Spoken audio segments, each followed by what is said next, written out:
당신은 지금 최면에 걸린 채 인생을 살아가고 있습니다. 이런 말을 들으면 어떤 기분이 드시나요? 조금은 과장처럼 느껴질지도 모릅니다. 하지만 우리의 무의식이 얼마나 많은 것을 대신 결정하고 있는지를 이해한다면 이 말은 결코 허무맹랑한 이야기가 아닙니다. 우리가 흔히 말하는 최면은 의식이 흐려지고 외부 암시에 쉽게 반응하는 상태를 뜻합니다. 그리고 그 상태에선 주어진 정보를 진실처럼 믿고 받아들이게 되죠. 예전 TV 프로그램에서 최면에 걸린 사람이 양파를 사과처럼 맛있게 먹는 장면, 생마늘을 초콜릿이라 믿고 달콤하다고 말하는 장면을 기억하시나요? 최면은 이렇게 특정한 정보를 사실로 받아들이게 만드는 강력한 힘을 갖고 있습니다. 그런데 중요한 건 이런 최면이 꼭 특별한 상황에서만 일어나는 게 아니라는 것입니다. 우리는 매일 아무렇지도 않게 스스로에게 최면을 걸며 살아가고 있는지도 모릅니다. 그 중심에는 바로 자기 이미지, 내가 나를 어떻게 인식하고 있는지가 자리하고 있습니다. 우리는 누구나 자기 자신에 대해 어떤 믿음이나 전제를 가지고 살아갑니다. 그리고 그 믿음은 삶의 방향, 선택, 행동, 감정 반응까지 무의식 깊은 곳에서 조용히 영향을 끼칩니다. 현대 심리학과 뇌과학은 우리의 행동 대부분이 무의식적 패턴에 의해 결정된다고 말합니다. 미국의 정신과 의사 다니엘 시걸 박사는 0세에서 6세까지를 무의식이 형성되는 결정적 시기로 봅니다. 이 시기 아이들의 뇌는 주로 세타파 상태에 머물며 논리적 판단 없이 주위 환경을 그대로 흡수하기 때문입니다. 즉 부모의 말투와 눈빛, 주변 분위기, 반복되는 감정 등이 그대로 무의식에 새겨져 자기 이미지를 만듭니다. 물론 자기 이미지는 어린 시절만으로 형성되지는 않습니다. 성공과 실패의 경험, 학교와 사회, 또래와의 관계, TV, 광고, 그리고 요즘은 SNS까지 이 모든 정보들이 반복 주입되며 우리의 내면을 최면 걸듯 조건화시켜 나갑니다. 그러다 우리는 이렇게 말하게 됩니다. 나는 원래 이런 사람이야. 내가 할 수 있는 건 여기까지야. 나는 이런 방식으로밖에 못 살아. 무심코 내뱉는 말이 우리 삶의 틀을 만드는 무의식적 프로그램, 즉 자기 최면이 되어버리는 겁니다. 문제는 우리가 그 프로그램을 절대적인 현실로 착각하며 살아간다는 점입니다.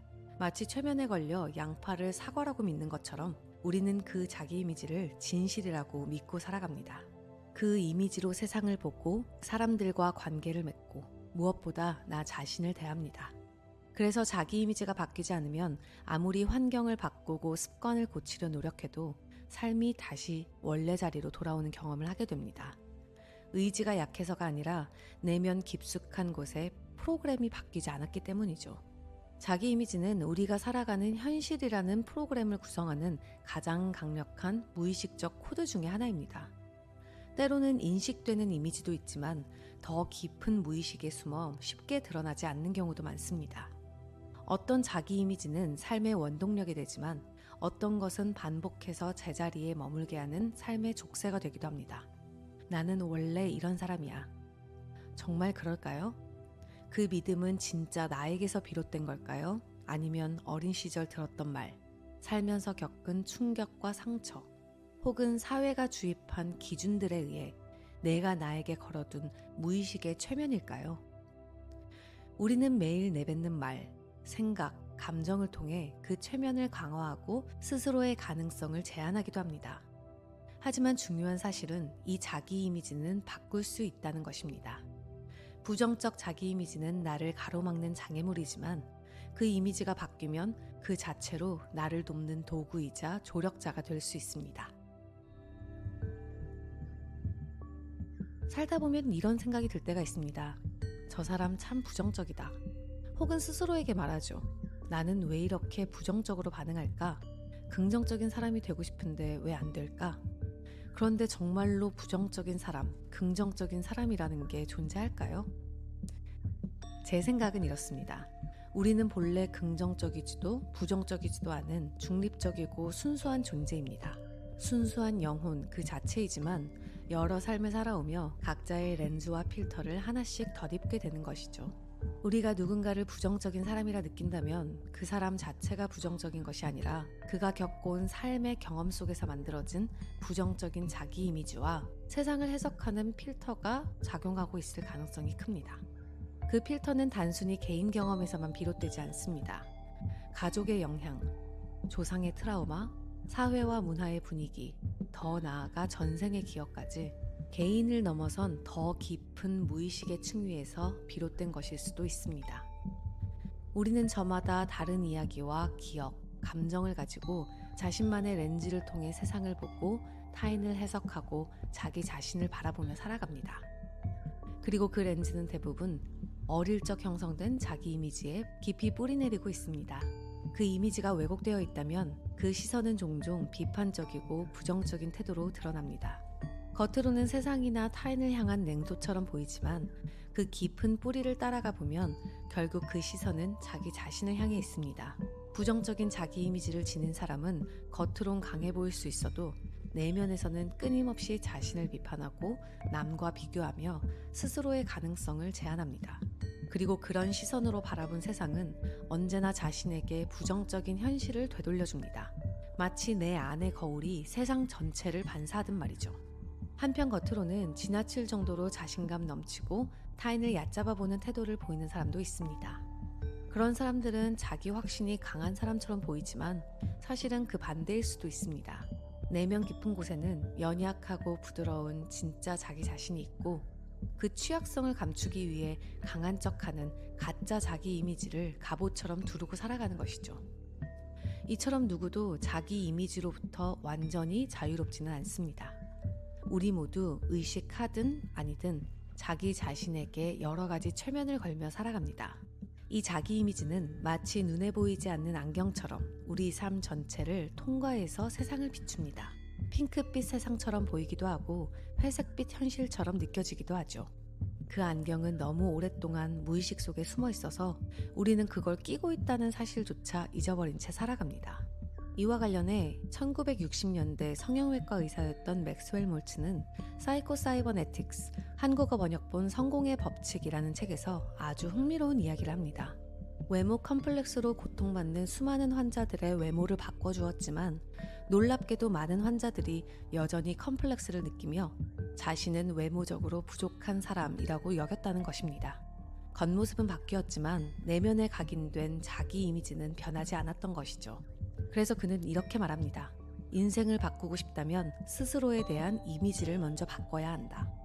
그리고 그 이미지의 변화를 위해 우리가 할 수 있는 첫걸음은 지금까지 자신에게 걸어온 자기 최면에서 깨어나는 것이라고 말합니다. 그렇다면 우리는 어떻게 이 부정적인 자기 최면에서 벗어나 새로운 자기 이미지를 만들어갈 수 있을까요? 그 답은 생각보다 단순한 곳에 있습니다. 자기 최면에서 벗어나고 새로운 자기 이미지를 만들어가는 방법은 아이러니하게도 강력한 의지가 아닌 편안한 상태에 있습니다. 우리가 흔히 시도하는 변화들, 긍정적인 말 반복하기, 새로운 습관 만들기, 목표 설정하기, 이 모든 시도들은 대개 표면 의식에서 작동합니다. 이런 의식적 노력도 물론 의미 있고 중요하지만 정말 깊은 변화는 잠재의식에 닿을 때 비로소 시작됩니다. 그리고 잠재의식은 몸이 깊이 이완되고 의식은 또렷하게 깨어있는 바로 그 순간 가장 쉽게 열립니다. 그래서 전문가들이 활용하는 최면 기법에서도 가장 먼저 하는 일은 몸의 긴장을 푸는 일입니다. 편안한 의자에 앉거나 누워 몸의 긴장을 천천히 이완시키고 숨을 고르게 만들며 뇌파가 느려지도록 유도하는 것이죠. 요가에서도 비슷한 원리를 찾아볼 수 있습니다. 1시간쯤 온몸을 움직인 뒤 마지막에 누워서 쉬는 송장 자세, 사바사나. 겉보기엔 아무것도 하지 않는 것처럼 보이지만 많은 요기들이 이 순간을 가장 좋아하는 이유가 있습니다. 몸이 완전히 이완된 상태에서 우리는 더 깊은 내면과 연결됩니다. 그 고요함 속에서 우리의 무의식은 조용히 반응하기 시작하죠. 앞서 이야기한 맥스웰 몰츠 박사도 말했습니다. 몸이 편안하고 정신이 느슨해질수록 새로운 자기 이미지를 받아들이기 쉬워진다고요. 이때 암시는 더 깊게 새겨지고 내면은 변화에 저항하지 않습니다. 이런 원리는 고대 요가 전통에서 비롯된 요가 니드라에서도 이어집니다. 요가 니드라는 잠자는 요가로 불리며 의식은 깨어있지만 몸은 완전히 이완된 상태에서 무의식에 접근하는 방법입니다. 그리고 현대 뇌과학 역시 같은 이야기를 합니다. 명상이나 깊은 이완 상태에서 뇌파가 느려져 알파파 또는 세타파로 전환될 때 뇌는 훨씬 유연해지고 창조적인 상태가 됩니다. 이때 우리는 새로운 정보를 더 잘 받아들이고 내면의 패턴을 바꿀 수 있는 창조의 영역으로 진입하게 됩니다. 형이상학자 네빌 고다드 역시 이렇게 말했습니다.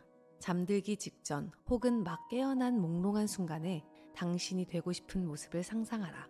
그 시간대에는 의식의 방어벽이 느슨해지고 무의식은 그 이미지를 현실로 받아들일 준비를 하기 때문입니다. 놀랍게도 서로 다른 시대, 언어, 배경을 가진 사람들, 과학자, 형이상학자, 요가 수행자, 명상가 모두가 똑같은 본질을 말해왔습니다. 몸이 이완되고 의식이 깨어있는 그 사이에서 삶은 다시 쓰여질 수 있다. 우리는 더 이상 무의식의 패턴에 끌려다니는 존재가 아닙니다. 그 패턴을 알아차리고 다시 써내려갈 수 있는 능력과 의식을 가진 존재라는 사실을 기억해낼 필요가 있습니다. 이제 우리는 알고 있습니다. 몸이 이완되고 의식이 깨어있는 그 상태, 그 순간이 바로 삶을 다시 쓰는 순간이라는 것을. 그렇다면 그 상태에 도달하기 위해 우리는 무엇을 할 수 있을까요? 가장 단순하면서도 강력한 방법, 그것은 바로 바디스캔입니다.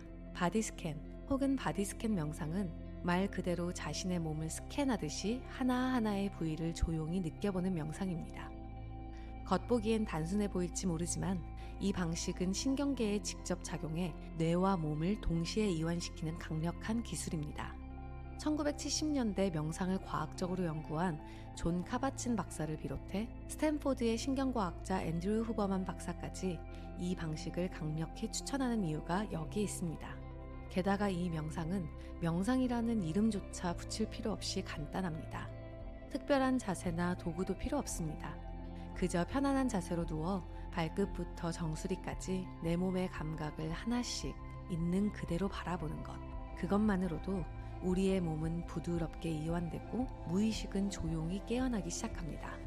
이 바디스캔 명상은 혼자서도 할 수 있지만 다른 사람의 음성 안내를 따라하면 더 깊이 몰입하고 더 편안하게 이완할 수 있습니다. 그래서 다음 영상에서는 바디스캔과 요가 니드라에 대해 조금 더 자세히 알아보는 영상과 또 직접 함께 해볼 수 있는 오디오 가이드도 함께 업로드할 예정입니다. 그냥 조용히 누워서 듣기만 해도 되는 마법 같은 바디스캔 명상 기대해주세요. 깊은 무의식의 문을 조용히 두드리는 당신의 시도, 더 나은 나로 살아가고자 하는 그 용기, 그 마음이 정말 아름답다고 생각합니다. 함께 해주셔서 감사합니다. 당신의 여정을 언제나 응원할게요.